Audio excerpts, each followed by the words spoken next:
Thank you very much for coming out. I know you guys had lots of other things to do, and so I'm really flattered when people come here. I was trying to figure out why I was here. And it's sort of accidental. Tuesday, I was inducted into the Gay and Lesbian Hall of Fame. And I'm sitting there and thinking, well, but I'm not gay. Okay, and then I was thinking, there's sort of a trend for me because I received the Dante Award, which is the Italian American community gives to outstanding Italian Chicagoans, but I'm not Italian. And then I realized that the Islamic Council on American Islamic Relations had given me an award, but I'm not Islamic either. And I thought, so it's perfect that I'm here because I'm not Greek. But of course, through Anna Sophia's family, I'm sort of honorary Greek. I've been to some of these parties, and here I am, nice Jewish kid. I'm tapping eggs and saying, Christos. That's yes, exactly. So, which I would not normally do, but you're into the whole flow of it. You don't have to. Please. Actually, the CARE Award was my favorite one because this is they're almost like some people suspect them. They're the Islamic group, and the guy calls me up, Ahmed Rehab, and he says, we'd like to give you our Courage Award. And okay, that sounds good. He says, yeah, the dinner is in Oak Brook and it's in 2 weeks. I said, 2 weeks. That's kind of a quick turnaround. And there's a long silence. He says, well, we gave it to, and he named the name of a noted television personality, but then he got cold feet and he backed out. And I really liked the idea of someone chickening out and receiving their Courage Award.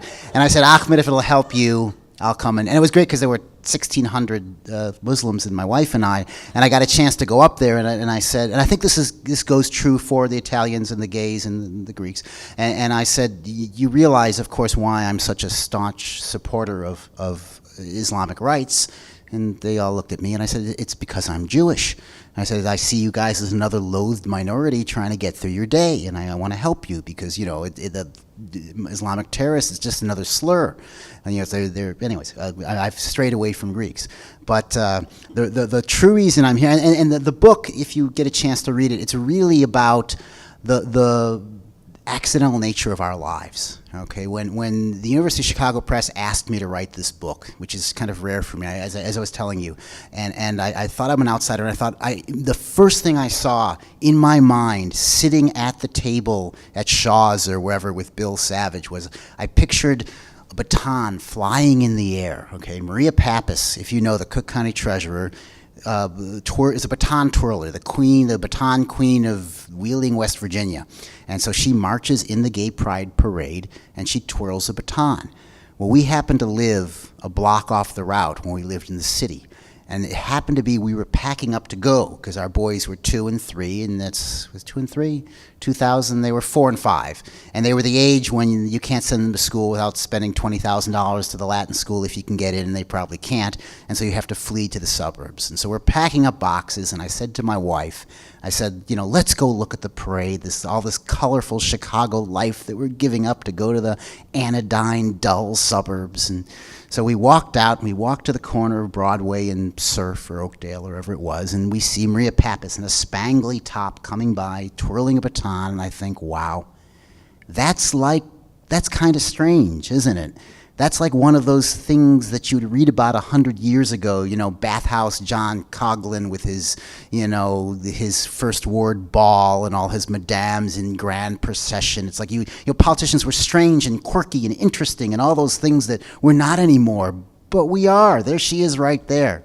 And so I wrote a column about how gutsy and cool I thought that was, and Maria read it, and she's a politician, and here was a newspaperman calling her gutsy and cool and good-looking to boot in her spangly top, and so she invited me and my wife to have dinner with her and her husband Peter, who owns hospitals or something, on top of this mansion on Astor Street, John Regis's $10 million mansion, and we're there having dinner and drinking wine, and I'm thinking, wow, this is a nice thing. So I start talking, and it sets in motion this whole process, which involves my brother coming from Japan and working for her and campaigns and all this complexity. And it really just started with that baton.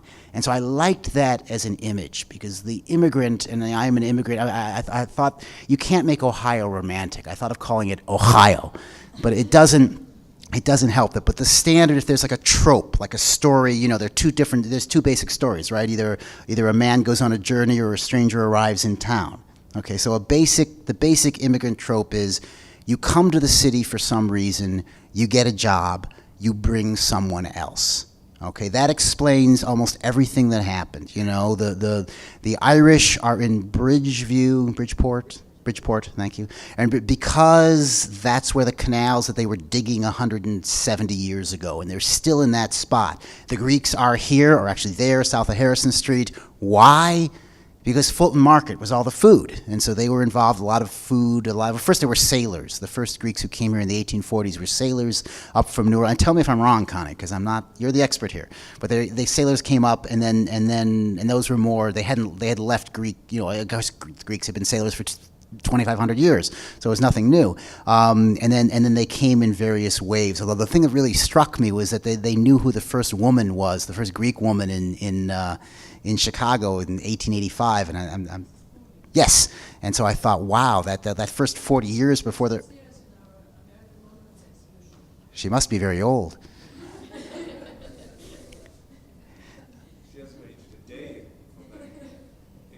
Yeah, but what I'm saying is that's, you know, and you tend to gather where other people are like you, and you have this sort of eternal tension, okay, because you've left this place, right, and something bad was going on. Either the Turks had taken over your town, or that it was poor, and, you know, everyone, you know, they all leave for a reason, and you end up in this new place, and you kind of like the new place, but you kind of miss home too.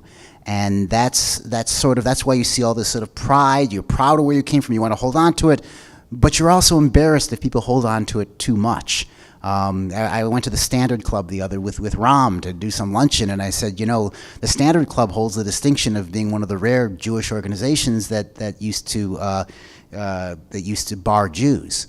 It wasn't all Jews, but it was founded by German Jews, and then the Eastern European Jews came in, and the German Jews didn't like them because they were too Jewish, you know. And so you want a little bit of pride, but then if someone is, you know, that's why I was going to read something I had in the book about Petros, because Petros Koyonis, the owner of Diana's Upa, because I talk about when I first hit Chicago, you know, what are the things you first love when you're 19 years old, and it's a place where you can go and drink big bottles of Roditas and dance around, and so I talk about him, but then I thought, well, I don't want to embarrass people, though. Maybe they feel conflicted about Petros, right? Because he's very Greek, and so I didn't know whether I should read the part about him or not. And I just had dinner. He's still around with the Contessa, and yes, and he loves me because I put him in my book.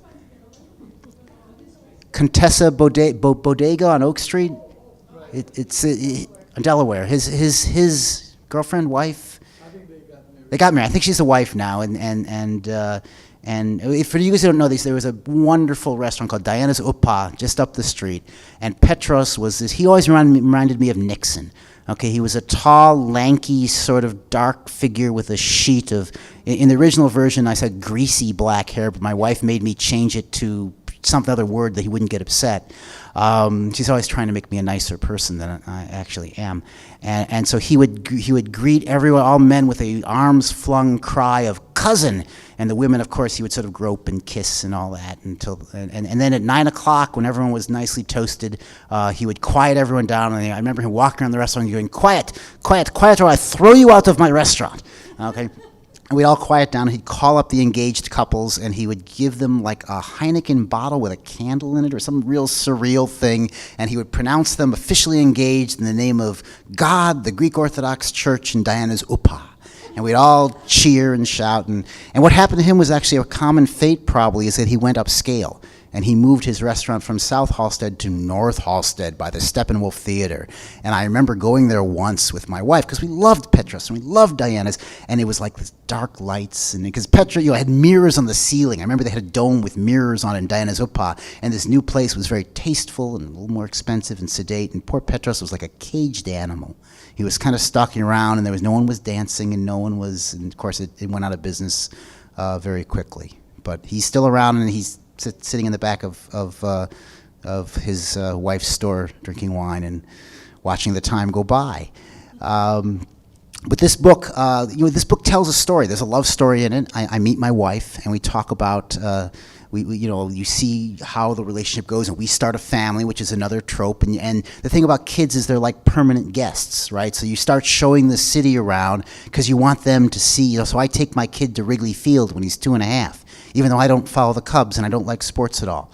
But my father was a nuclear physicist, and we never went to a baseball game at all. And I figured I'm not going to be that guy. And so he turns 2.5, and I take him to a game, and I tell the scene. And actually, thank God my kids are as quirky as I am, and it was a very charming moment. I told him that we're going to a baseball game. But since I didn't watch baseball, he didn't know what that meant. And so we had a glove, a baseball mitten, he called it. We had my baseball mitten. He's 2.5. And we walk in, and I start to go towards our seats, and he starts to point towards the field. He's like, well, where are you going? Well, let's go there. Let's play. When I said that we're going to a baseball game, he thought that meant we were going to play. And as a parent, I'm sure most of your parents, you get in these situations where this isn't working. This isn't working like I thought. This is his first game at Wrigley Field, and he's upset over this thing I can't control. And what saved me was I'm a professional journalist, and if professional journalism teaches you one thing, it's that you can actually get away with a lot if you look like you know what you're doing. And so I said to him, you know what, let's ask. Let's ask one of the players if you can play. And I took him and I marched down to the field in such a confident way that they didn't stop me. And so it was an hour before the game too, so their game time security hadn't really clicked into place. And this was before September 11th, and we weren't so security crazed anyways. And I walked up to him, to the first player I saw. It was the Cubs Sox game, and the Crosstown Classic. And I said, do you mind if this little boy plays with you? And thank God he was wearing my old Cleveland Indians cap, and whatever lanky Sox 21-year-old guy said, not in that cap, he can't. And I said, oh, sorry, son, he says you can't play. And we went back up and sat down. So this book came out a year ago, and I'm really proud of how it's sort of done really well. And I told you I'd tell you a bit about what really helped it do well. Do you know the New York Times story with this? Okay, this book was reviewed on the front page of the Sunday New York Times last April, their Sunday book review. Okay, which is, and the lesson it taught me as a Midwesterner is don't look for validation in other places. Okay, because when I met with the University of Chicago Press beforehand, they said, what would you like this book to do? What are your goals? And I said, this is my 7th book. I've been reviewed in the Washington Post, the Wall Street Journal, the Times of London, you name it, they've reviewed my book. But I've never been reviewed in the New York Times, and that would really make me feel significant, like I was part of the zeitgeist. I was not some Midwestern guy out in the hinters, but I was part of that cultural communication. And so time passes, and the book had been out for a few months, and I just didn't think it was going to happen. And my agent called me from New York. She goes, well, I've got good news and I've got bad news. And I said, okay, well, give me the good news. She said, the good news is your book is reviewed on the front page of the Sunday New York Times book review on Sunday. And I'm delighted. I said, what could the bad news possibly be? She said they hated it. She hated it. They hated every aspect of the book, just despised it, and the city too. And it was written by this DePaul professor whose basic premise was Chicago sucks, and anyone who says any book that suggests otherwise is lousy too.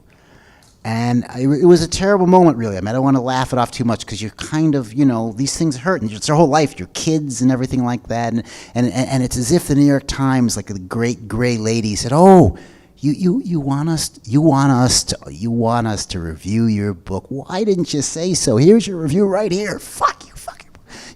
And so, but it was great for sales, and it shot up. I think it was like 250,000 on Amazon that day, and it was 300th by that night. And the people at University of Chicago Press were ecstatic. Is this the sort of thing you guys are looking for? Is this okay? Good. We were okay. I can talk more about the Greeks. What I found was really interesting about Greek culture is that about 500,000 Greeks came through before the war here, and 40% of them went back.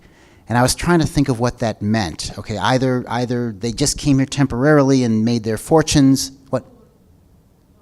For World War I, 40% went back. They went back to fight. Oh, okay, good. Because I should have asked you before I. As a rule,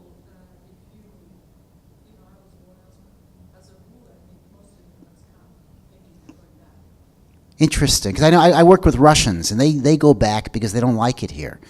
You think they would like it here, but it's odd because we have every value system is different, and they came back and they came here and there was a lot of pornography and things were really confusing to them, and they kept waiting for the government to come and tell them what to do, and it didn't happen that much, and so a lot of them went back, which just boggled my mind. But I stayed here. It's odd. The one thing I didn't put in the book, which it seemed dishonest, but you can be. I was trying to make myself a likable character, which is always hard in my books, because I tend to try to be too honest sometimes, and luckily I have editors who say you just can't say that, or you don't want to say that, and so they tend to help me. But my column used to run in the New York Daily News, and about 8 years ago now, I was hot to move to New York, and I thought, I should talk about this in Chicago, and then I thought, if you put in that you're interested in moving to New York, no one will buy the book. Then you'll be like, a traitor or something like that. But to me, I like big city. I mean, Chicago is a wonderful city because it's livable. It's not constrained. New York has that whole metal grate sort of strobing police siren kind of vibe to it. In Chicago, you can drive downtown and park. My friends from New York are always shocked by that. I think I had like that drown reflex that animals have at that point. I think she kind of felt that it was like a Nelson Algren swaggery sort of thing. It didn't seem to resonate. She felt that she didn't like. Well, the opening line was "Poor Chicago," and she basically said that it was this doom-bound city that was on the ropes, and that any book that said otherwise was. And I remember looking at it saying, the book begins at the Gay Pride Parade, it ends at the Gay Pride Parade. There's a chapter on kids. That's not Nelson Algren. That's not swagger. No, from New York, of course. Yeah. Enough of her. I mean, the thing I love. Yes. It's interesting. She was, I think, on Chicago Tonight, and she said that you were talking about it was boosterism of Chicago, and she comes from a city whose motto is "I love New York." Right, and it wasn't. I mean, it's not boostery. This is what I do. Okay, I'm trying. I didn't want to write a book that other people had written, so I looked at all. And there are a lot of wonderful Chicago books, and one of the best is Alex Kotlowitz's "There Are No Children Here." Okay, which is about two boys in the Robert Taylor homes and what their lives are like. And I'm not that sort of reporter. I'm not like, here's the gritty underbelly of the city. I like to go to factories and watch things made. And there's no shame to me in writing about what your subject is. Although there is a scene in this book, I wanted to acknowledge that. I didn't want to ignore, the African-American 40% of the city. And so I'm talking about one of the great benefits of being a reporter is that people send you places all the time. People say, go here, do this, become an expert in this, and show your knowledge off in 6 hours in the paper for everyone to point out any mistakes. And so there's a scene where I'm at Robert Taylor homes because I'm doing a story on gangs who are busting out walls between apartments, and so they'll operate in one apartment. When the police try to come through the door, they'll slip out through these tunnels and go out. So it's an interesting story. And I'm knocking on the doors, and I'm talking to residents. And this woman answers, and she's got these 3 little kids, let's say 3 little girls, maybe 4, 7, 9 or something, and they've got this intricately beaded hair, how people do. And I'm looking down at the hair, and I'm thinking, wow, that's really beautiful. But it's also a sign that if you're trapped, because she's telling me how she can't go outside because of the gangs, that if you're trapped in this apartment with your children and you can't go out and play, well, you might bead their hair obsessively to sort of pass the time and as a gesture of love. And I say that me stopping by, seeing this for half an hour, never forgetting it, but never going back, is very different than her. Okay, so that when I'm giving you the Chicago that I see, it's my Chicago. It's not the best Chicago. It's not the real Chicago. It's not the true Chicago. It's my Chicago, and that's what the book is about.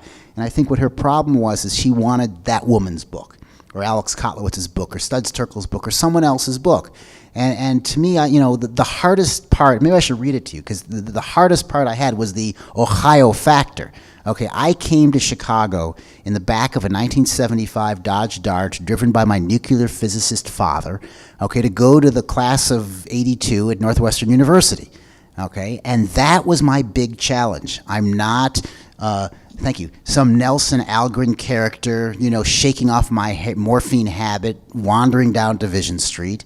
I'm not any of the of the kind of what James T. Farrell called a lower middle class Irish Catholic milieu, that's the true Chicago. Okay, so coming from as an outsider, I felt like I had, so the paragraph that I think has like the most sort of, what am I looking for? The most sort of spin on it, okay, is where I talk about when I showed up and what that was like. And I guess what I tried to do is I tried to gild over with a veneer of art the essential sort of, I should have marked it. The essential kind of outsideriness that I have. And I talk about how I had come on, Neil, come on. Talk among yourselves for a moment. Here we go. Okay.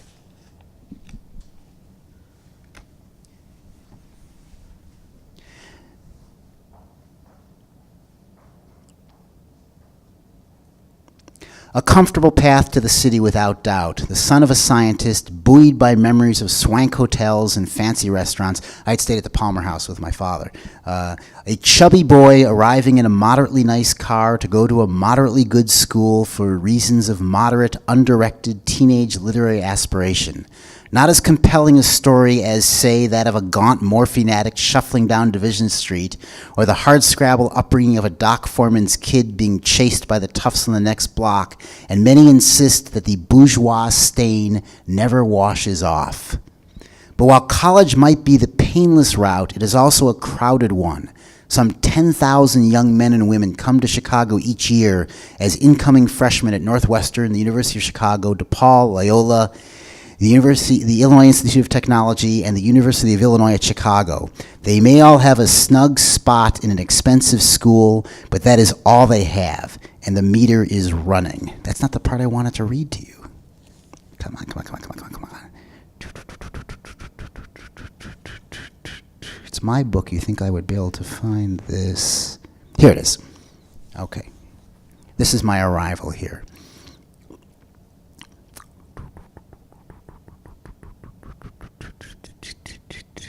The sulfurous smell left over from the social explosion of the 1960s still hung in the air in the late 1970s.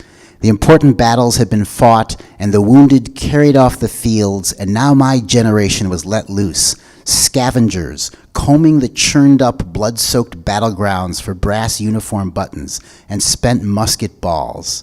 The nation we were inheriting had inexplicably shrunk. Nixon, so despised that it almost amounted to a kind of love, was finally gone. The Greek tragedy at last concluded, leaving an empty stage, soon to be trod upon by a diminished breed of men, such as the preachy homunculus Jimmy Carter, an improvement over Gerald Ford, but not by much. The 60s were over. Swell party. Sorry you missed it. It's one of the themes of the book, is you kind of show up, all the interesting stuff is over, and you're trying to find some sort of significance in life. A few days before I left for college, my father and I sat on our green and plaid, brown burlap-covered ranch oak sofa in front of the Sony color television, modern because it had push buttons for each station, watching an ABC special about the 10th anniversary of the riots at the 1968 Democratic National Convention, jangling black and white images of batons and helmets and flaring lights. You wouldn't do anything like that, my father half-stated, half-asked, slyly probing. Protest in the streets like that? Dad, I said, measuring my words carefully with a teenager's gravity, if I were there at that time, I like to think that nothing in the world would stop me from sitting down in that street and being beaten up by those cops. I was Northwestern bound. The heavy purple felt pennant was thumbtacked on my bedroom wall. My father was born in the Bronx, had shipped out as a radio operator, seen the world, ending up at NASA's sprawling Lewis Research Center in Cleveland, studying subatomic particles and weather patterns. I was his son, so never considered staying in Berea, the self-proclaimed grindstone capital of the world, not for a second. Maybe a pang of wistfulness. Cleveland offered nothing. The city had only one tall building, the Terminal Tower, a Beaux-Arts skyscraper that looked like the box the Statue of Liberty came in. I felt affectionate. I can't find the thing I wanted to read to you. Oh, well, we'll have to skip by. We'll go back to conversation. Talk back to New York. Darn, I should have prepared this more. Anyhow, what I basically say is I was delivered this well-loved, coddled suburban egg to do my lengthy hatching at Northwestern. And so I use the crust of art and try to get over that. But, yes, sir? You say Chicago's the biggest small town in America. What does that mean to you? What it means is, I mean, look, everyone says they're a neighborhood of a town of communities. Rahm calls it the most American of American cities. Okay, I think what it means is that Chicago has a certain friendliness to it. We're Midwesterners. We talk to people. We like to give directions. We're not famous for our, the staring straight ahead and stepping over the bodies of people on the sidewalk the way they are in New York. Of course, maybe that's the jingoism that I'm accused of. I don't know. I mean, I think you have to like where you live. Okay, I mean, getting not to keep circling back to the New York Times, but if you don't, then it's pathological. You should move to the place where you want to be. I mean, this book gave me a great affection for the city. I should tell you about this, because this, I didn't want to have any history in the book. When I first, because I don't, as a columnist, if you ever wonder, I read about all these different subjects, what's the thread that holds them together, is I'm trying to tell you stuff you don't know. I don't want to, that's why I don't write about politics that much. I don't pile on certain subjects. And so originally I had one paragraph that told the entire history of Chicago, starting with Joliet and Marquette paddling up in their canoes in 1674 and ending with Barack Obama. So I was very proud of that. But there was one thread that I became curious about, because my brother went to Wash U and in St. Louis. And I asked myself, why didn't St. Louis become the big Midwestern city? It was founded 75 years before us. It had the mighty Mississippi. It was a stately, magnificent city, quote unquote, in 1820, while Chicago was a miserable federal fort with a wooden stockade and 4 or 5 hovels pressed up against it. What happened in 50 years that allowed us to surpass them, so that now that St. Louis is a sleepy backwater and we're Chicago? Does anyone know? Very good. Okay, you guys, and the interesting thing which I really liked was, so what happened is, and tell me when this starts to sound familiar, because we were talking about technology in the paper earlier on, is that St. Louis had the Mississippi. It had these steamboats, had commerce going back and forth. Chicago, the Chicago River was this trickle of nothing going out to Lake Michigan, right? And so when railroads came up in the 1840s, William B. Ogden, our visionary mayor, started to push them. Okay, and he started the Chicago and Galena Railroad, going straight west on Kinsey Street. Why? What was in Galena? It shows you do the right thing for the wrong reasons. Galena, of course, had the thriving lead mines that we wanted to get the railroad to so you could bring the lead ore back to Chicago. Okay, meanwhile in St. Louis, the powerful riverboat companies kept the railroads out.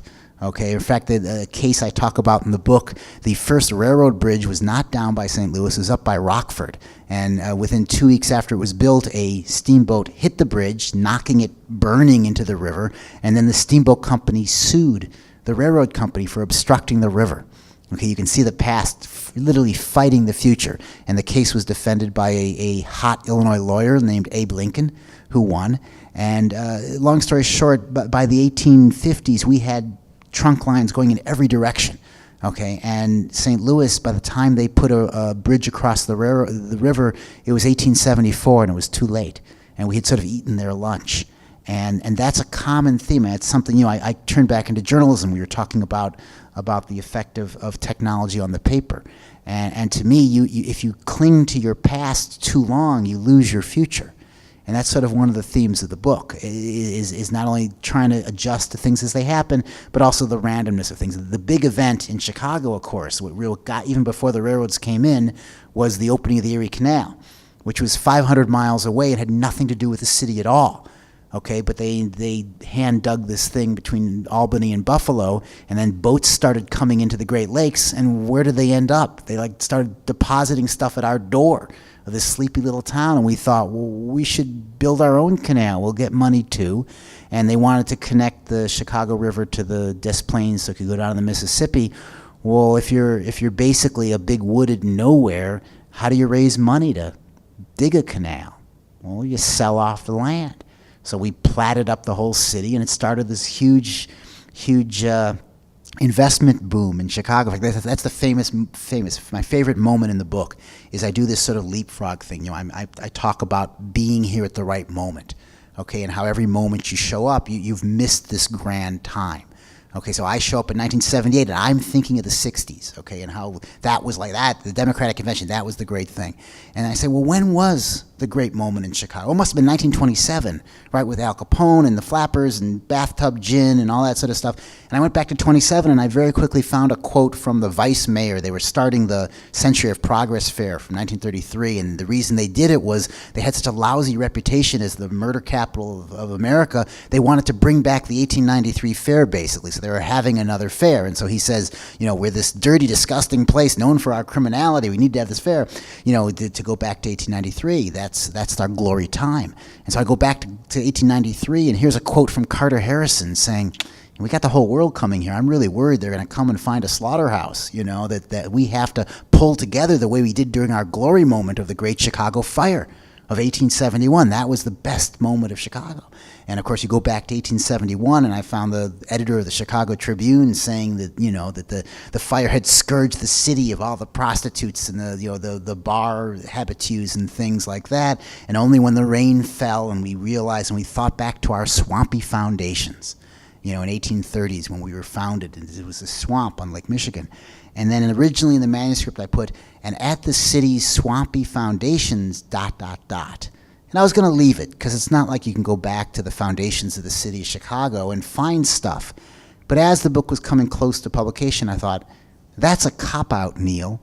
You should be able to go back. The people were around then, they were writing. So I went to the Newberry Library, and went to their research person, and I said, I'm looking for first-person accounts of the founding of the city of Chicago. And he gives me this stack of books, and I'm sitting there in their beautiful reading room. And I found a diary of a guy named Charles Fenno Hoffman, who I just loved. He was a lawyer in New York, and he was coming to Chicago to look at some land, land speculation. In 1833, on New Year's Eve, very cold, Chicago had declared itself a village 3 months earlier. So now he is in a rough hut made of scrub pine on Lake Michigan, on the frozen shores of Lake Michigan, a day's ride away from Chicago, which he's not got to yet. He is laying with his head on his saddle as a pillow under a buffalo rug.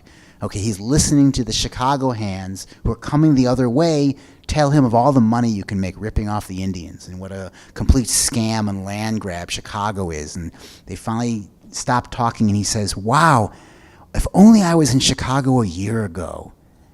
And I thought, that's it. That's the common feeling. He hasn't even got there yet. It's 1833. And he's still thinking, damn, I just missed it. Okay? And so when I looked up in the Newberry Library, I thought, wow, this is like research heaven. And I found it very quickly, too. And again, it was someone you were not that familiar with. So I love doing this book. This is my 7th book, and I really, the chapter I like is I wanted, a book is a long thing, and you sort of need, it has a story, which is, I come here, I get a job, I get married, I bring my brother here, but you also need sort of themes, chapters. And so I wanted a people chapter, a place chapter, and a thing chapter. And so for the people chapter was easy. I read a lot of obituaries. It's sort of like the Jews became moneylenders because it's all they could do. And so I was on the night shift for 5 years in the paper because I had a big mouth and they didn't like me and they wanted me to quit. But I didn't quit, so I stayed around and I would write obituaries because no one would stop me, no one would do it otherwise, and I found these lives really interesting. Plus, it was a way to do a great big story because when Frank Sinatra finally died, they'd throw it on the front page and I had written it and they were happy to have it.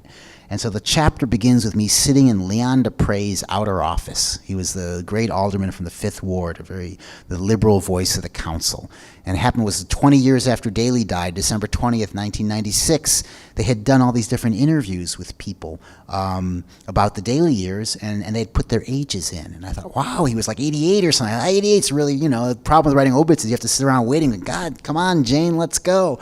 So I had written his obituary, and he was like this modern man transported back into time where he's talking about how bad these housing projects are in 1955 as they're building them, and he's putting a motion in the city council in 1963 to defund the Chicago public schools until you integrate the children. You're raising children in damaging racial isolation, he thought. I thought, I got to meet this guy. Besides the fact he had gone on a date with Frida Kahlo in 1937. I mean, as you know, these people, I mean, it's a true story. He was a socialist, and he went down to Mexico to bring clothes and money to Trotsky, and at the time, Trotsky was staying at the Blue House with Diego Rivera and Frida Kahlo. You don't all know this, right? Good.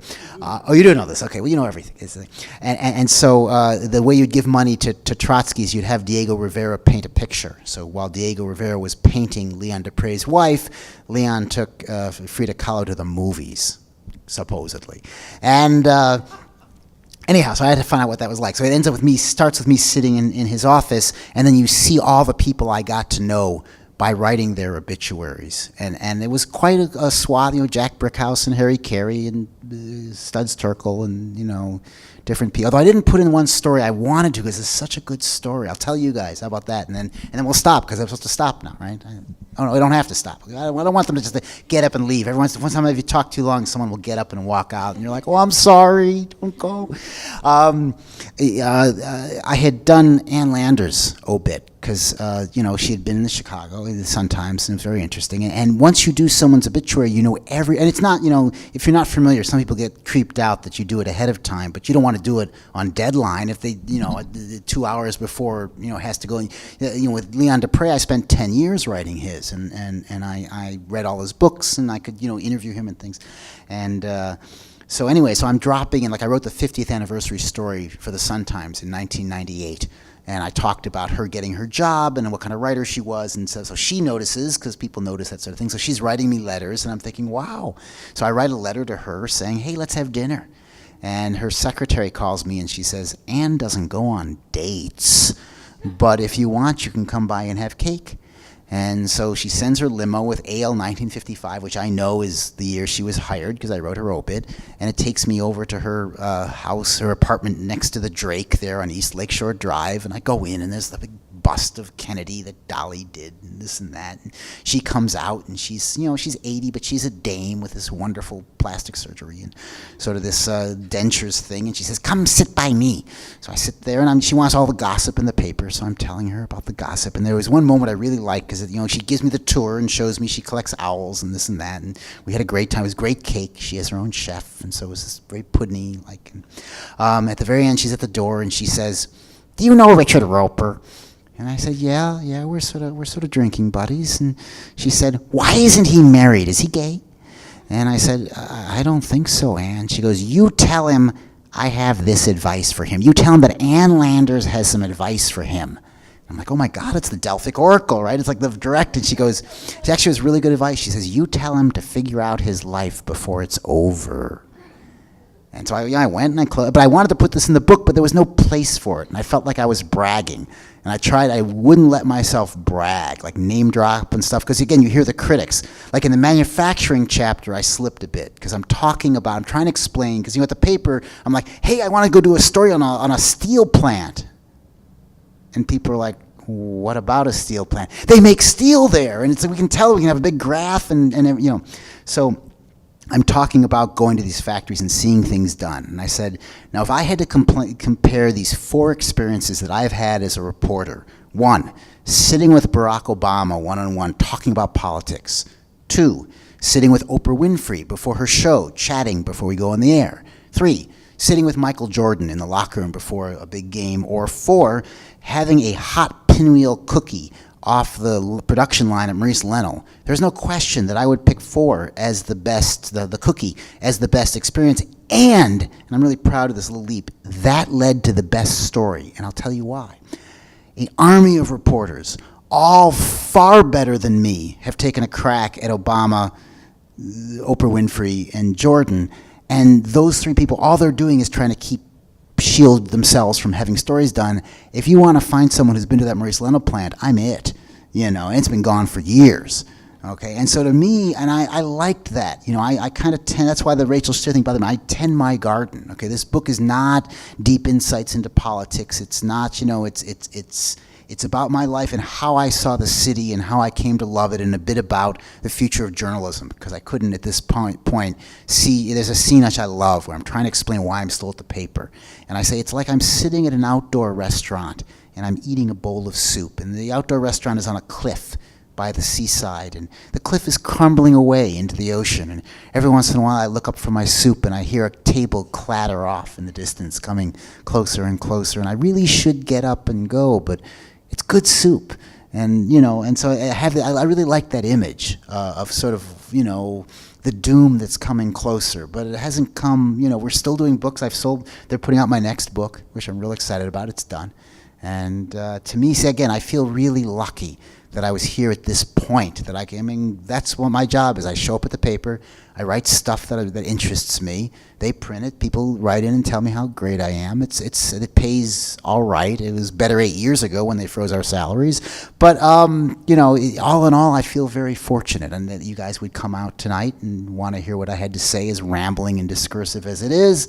But when I write speeches, I don't give them anyways. I've tried that before. Like I gave the commencement address at Upton Community College, and I figured I better write this out because it's a commencement address, right? And take this seriously. They're paying me a lot of money, and I want to do a good job. And so I would write it, and then I would try to deliver it, and I'd start to edit it, and it would all be ripped up, and I'd try to deliver it again, and I ended up standing in my cap and gown with my Northwestern purple mantle behind the president with no speech. And we're walking into the thing. She's got her faces of power or whatever. It was, you think, Oakton Community College, they wouldn't have a faces of power, but the president does, like some sort of staff of bundled sticks or something. So we're walking in, and I'm thinking, ooh, Neil, you've done it now. This is like a bad dream, right? Because I usually wing my speeches, and now I'm going to stand up in front of 3,000 people and make a fool of myself. And so... But thank God we walk in, and I see the faces of all these people, and they're hanging off the rafters in this Oakton thing. And they're these kind of round Slavic faces, to make an ethnic generalization. And I tapped the president on the shoulder, and I said, do you have a lot of Russians here? And she goes, yeah, about a third of our student body are Russians and from Eastern Europeans. And I went, oh, thank you, God. And so we get up there, and she introduces me, a nice introduction, and I walk up to the podium, and I say, Здравствуйте, много лет тому назад я знал русском языке, сейчас я забыл всё, which is the only sentence I know in Russian. And it means many years ago I knew how to speak Russian, and now I've forgotten everything. Which is true. I had studied it in college and stopped, but I used that enough when I would meet Russians that I kept that one sentence. And I had the theme of my talk, which was knowing when to quit. Because the standard commencement person comes up and says, you got to go with everything and hold on to your dreams and never give up. And what I find is every once in a while you have to go, God, this sucks. I'm leaving. Goodbye. In fact, that's at one point I quit the paper, and it was a great moment, and I'm looking forward to doing it again someday. But anyhow, that's enough. Any questions? Yes, ma'am. Can you explain your title? Oh, yes, it's very good. I'm glad you asked that. Thank you so much. You Were Never in Chicago is a line from A.J. Liebling. A.J. Liebling was the great New Yorker news critic, kind of like Rachel Steer, except he was smart and could write. But he came to Chicago in 1952 and did a very famous backhand slap to the city called Second City, which ran for 3 weeks in the New Yorker. Okay, and it was, Chicago had spotty garbage collection, and the water tasted bad, and it didn't really have a downtown. It was just a theater backdrop of a city painted on a tarp. It was like the Loop was a Radio City music hall set in the middle of a vast Canarsie. And, so it was this completely derogatory thing. And of course, when it came out, people in Chicago were upset. And what they criticized him for is they said you weren't here. You weren't here long enough to know what you're talking about. And the one example he gives, in the book version, he gives several examples, and one is a postcard from a lady named Swift in Oak Park who just wrote, "You were never in Chicago" on it. And what I talk about is that's the standard criticism to outsiders such as myself, is that you don't know what you're talking about. Daley would look at me and say, "You're from the suburbs, right?" And what I found was, and I found, again, looking for it, I found a beautiful quote to illustrate it, is the outsiders are actually in a better position to say what they see, because we're not hooked in part of the, I laughed when I heard that Daley was they said he might write a book. He would never write a book. He probably couldn't perceive the reality, and he wouldn't say if he did, okay? But I went looking for Upton Sinclair's autobiography, because Upton Sinclair wrote The Jungle, but he wasn't from here. And sure enough, part of it's almost like being a scientist. You have a theory, you're going to find something, you go looking for it. And there's a line in Upton Sinclair's autobiography, which I quote in here, and he says, "People asked me, did I not live in Chicago all my life to write The Jungle? And I say no. I was just there for 7 weeks among the members of the Beef Trust. Had I lived in Chicago all my life, I wouldn't have noticed anything was wrong." Right?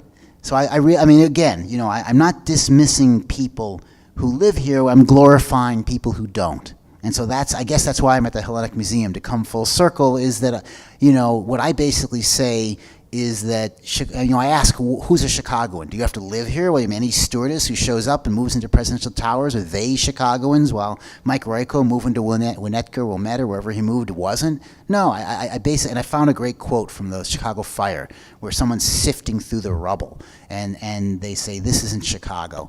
Chicago's here. And so I believe that. I believe that it's a self-assessment. Okay, that's why Hemingway, I talk a bit about Hemingway. Hemingway's not a Chicagoan. You think he would be, because he was born in Oak Park. He wrote about Chicago in his short stories, but why? And you associate him with places, right? Paris and Spain and Idaho and Key West and Cuba.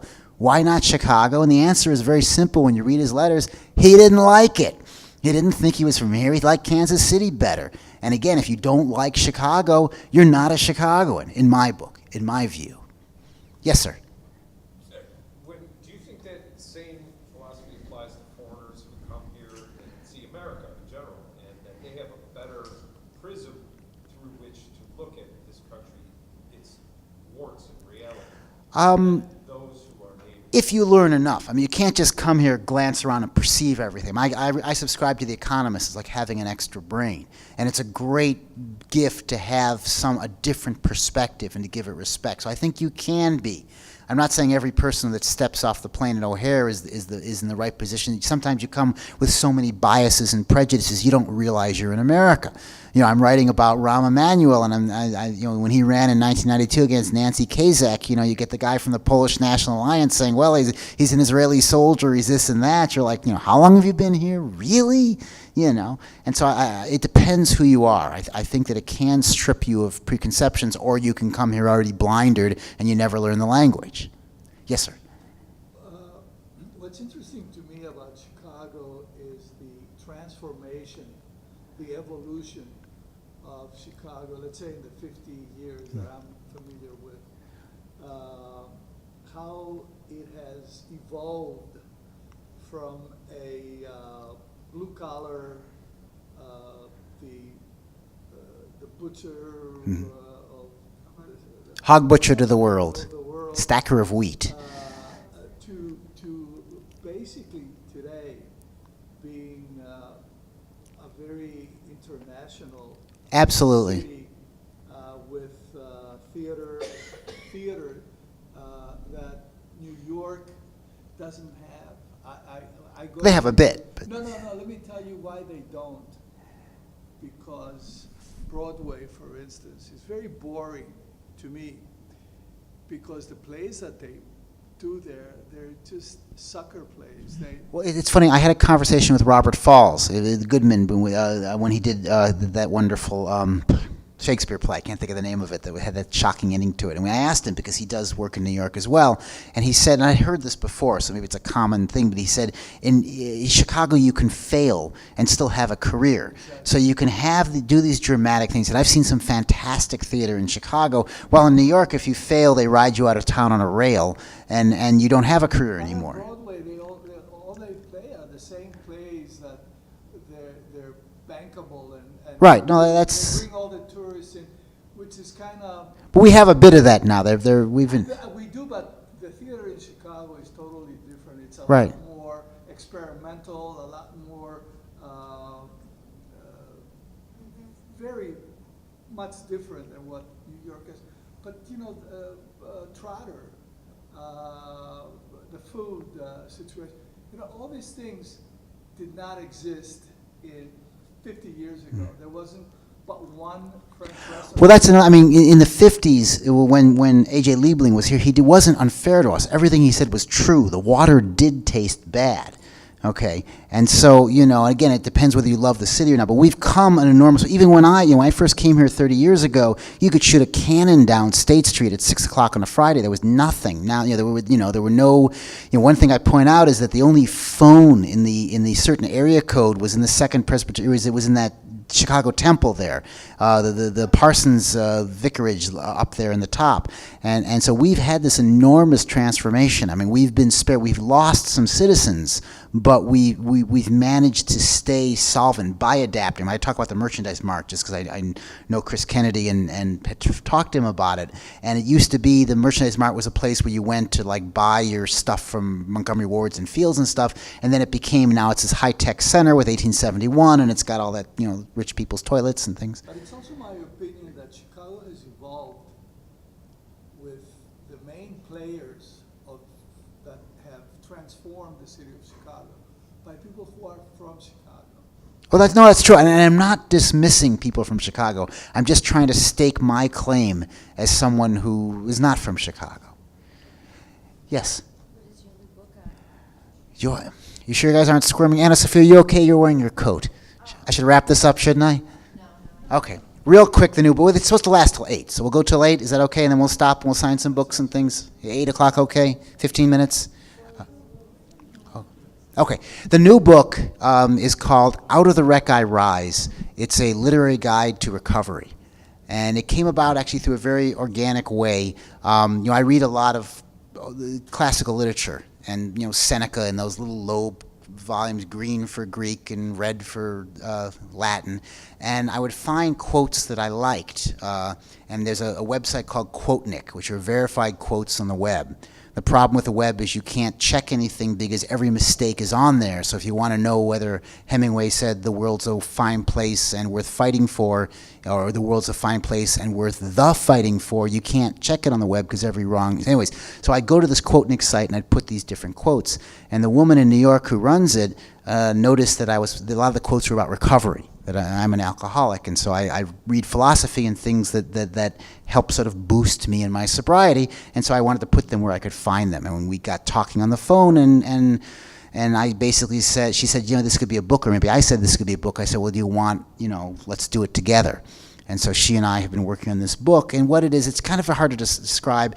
It uses snippets from poems and journals and songs and stories and things to walk people through. And there's a lot of some Greek. There's Plato is in it because Plato has a dialogue about drinking, and also recovery can be very dreary. You're in church basements and you've given up your whole wonderful, exciting drunk life, and you're now in this miserable what James Joyce called an outcast from life's feast, gnawing on your rectitude.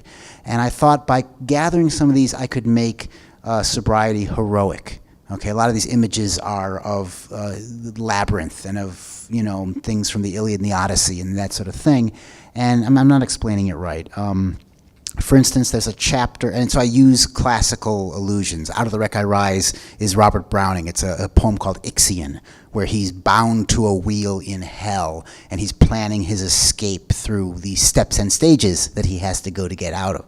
And so the book is sort of like that. And there are various chapters. There's a chapter on family. Okay, so each chapter starts with a quote, because family's important. It can help cause your problems, help solve your problems. And so the chapter is called Shakespeare's Child.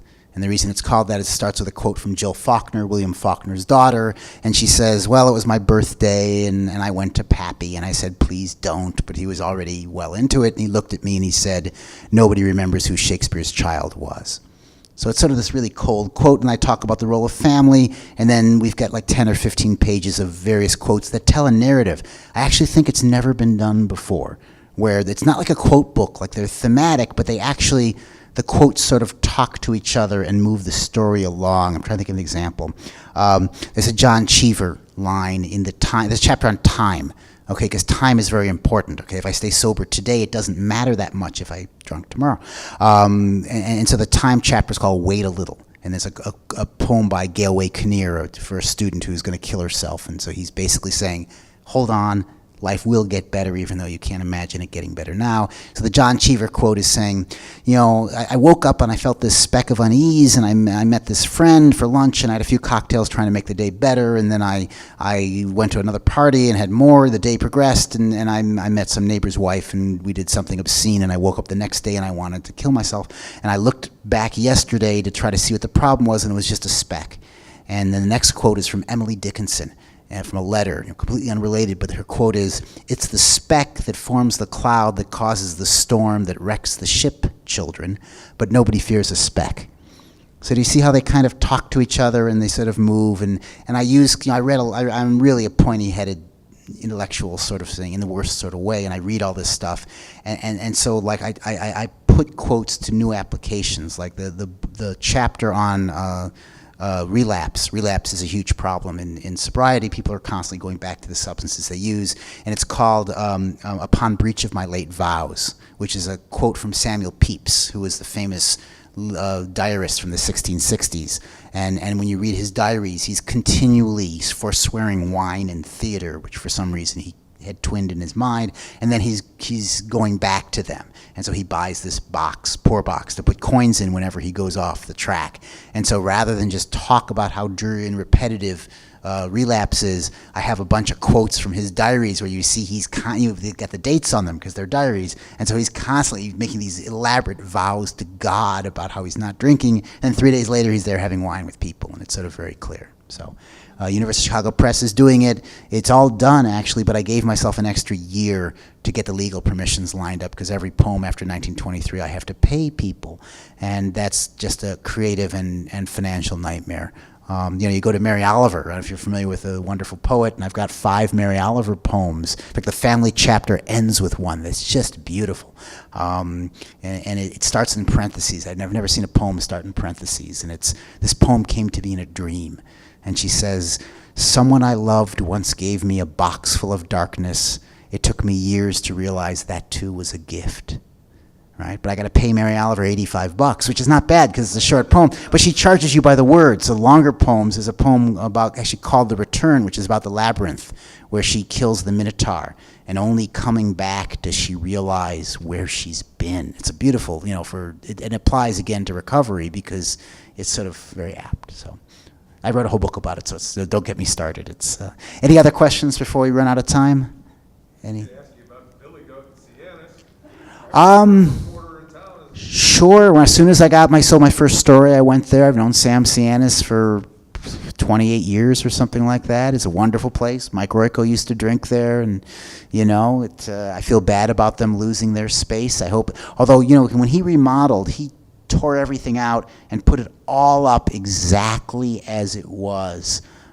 So if anyone can survive, he can. I mean, he's got his satellite goats, his herd of goats. I talk about him in the book. Put the cigar stains back up. Is it his son who is Billy? He's Sam. Bill is actually very smart. Sam, I don't know, but Billy I really like. And so I think his future is pretty secure. And again, it was a wonderful thing. It was wonderful to be a young reporter and to go there and drink with all those people. Well, but by the time I was there, he was like the august. No one was throwing him out. They were just kissing his ass with both lips, and he threatened to break my legs once. I mean, I knew him, and he was not a nice guy. I'm always extravagantly nice to people because I would have killed to have a good exchange with him. And every exchange, he was one of those guys. He met you, tried to break your hand, and it was always just really mean. Although he was nice to people. I'm friends with Rick, and he Kogan, and he loved Royko. So I think if he liked you, he was a really good friend. But if he disliked you, he really disliked you. No, because he died when I was 22, and so I just came out. It was 1980, right? It was 82, something like that. Yeah, I didn't. I don't meet a lot of my locker was next to Barack Obama's at the East Bank Club, so but I was afraid of running into him because he'd always criticize me for stuff, and I actually did once. I closed my locker and he was there, and I said, "It's you," because it was like, and he once called me from Africa and yelled at me about stuff. So it was not. I didn't. Yeah, yeah. He was not my favorite guy. So, again, and I'm not like a celebrities I have met sort of person. It's, like now I'm profiling Rom for Esquire. And I said to them, I said, couldn't I done Scarlett Johansson? Because to me, he's flinty and he doesn't want to talk to me. He's unhappy I'm there. He's trying to tell me the least he possibly can. He thinks I'm stupid because he thinks everyone's stupid. And so if to the degree that this hasn't been the talk it should have been, it's because I've spent 3 days with him. On Saturday, which is the last thing I wanted to do was go cut ribbons. The first question I asked him in the back of the black Tahoe was, so here you are, Mr. Mayor, the most powerful man in Chicago, ergo one of the most powerful men in the country, ergo one of the most powerful men in the world, cutting the ribbon on a tot lot on a Saturday afternoon. How does that work? And of course, then he 5 minutes of stats and figures about parks and blah blah blah blah blah, and and I'm sitting here with a tape recorder thinking, how am I going to make him interesting? And so I will, and then I have to live with him forever. So he's going to be mayor for the rest of his life, and again from New York, they're like, talk about political opposition. I'm like, political opposition? Triple J went insane and is in prison, and the only other person who can run against him is 64, and she's not going to do it. So that's the political opposition for the next 10 years, unless some miracle occurs. Yes? Maria? Oh, no. Oh, no, I'm Toni Preckwinkle, who I like immensely. She's like Eleanor Roosevelt. She's honest, and she'd make a wonderful candidate, except he has so much money he would destroy her. And she's smart enough to know that. I mean, that's the thing. Like when Tom Dart... This is the thing, why I don't do personalities. Like when Tom Dart drops out, I was friendly with Tom Dart. When my kid did his high school project on pot, Tom Dart sat down with him for half an hour so he could film. It was that kind of bonding thing, right? But when Tom Dart dropped out, he said like the poisoned words to me. He said, I'm dropping out because of my family. I've got these 5 kids. And I'm like, oh, God, it's the family cliche. It's like every person going off, And so I put in the column, I said, didn't you know you had a family when you started running? And what if you ever want to run? And what about being the sheriff? Isn't that a job too? I mean, how can you hold your kids up like using them as human shields, right? And I called his office to tell him it was coming because I know him, right? So now I see him at the FBI luncheon for Roe Conn, and he's looking at me like this, like I hate you and I want to kill you. And I run up to him because I'm a nice guy. That's the secret, right? You can tell. And I say, Tom, I said, didn't you see The Godfather? This is not personal. This is just business. You said something stupid. I made fun of you, and now we'll go on and you'll say something smart, and I'll say you're great. But it didn't. Then it was like it's all over now. I can't go to the jail and do stories about their shivants anymore or anything. So. That's like the comment that Bill Daley came up, not exactly foreign to the environment of a political family, when he came up with his remark while he dropped out running for governor. Right. Well, Bill Daley was Didn't really realize what I'm getting into. Yeah, he just sounded stupid. I thought he was just trying to push Lisa, And I talk about that in the book a bit, where I talk about the kind of exchanges of power that you do where you're trying to negotiate with people. All right, it's time to go. I'm going to sign some books. Thank you so much for coming. I really appreciate it. There are cookies in the back, so have a cookie, buy a book. Thank you again.